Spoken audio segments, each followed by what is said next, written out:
கல்லு மேல செதுக்கு வச்ச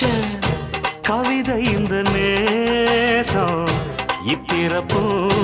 எப்பிறப்பும் தொடரும் இந்த பாசம்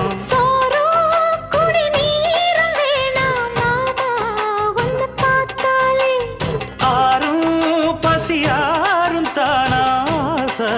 மொழி கேட்டாலே ஒன்ன பிரிஞ்சிருக்க தன்னந்தனிச்சிருக்க அம்மம்மாடி அப்பப்பாடி என் மனசு ஒத்துக்காது செந்தூர பாண்டிக்கு ஒரு சோடி கிளி கூட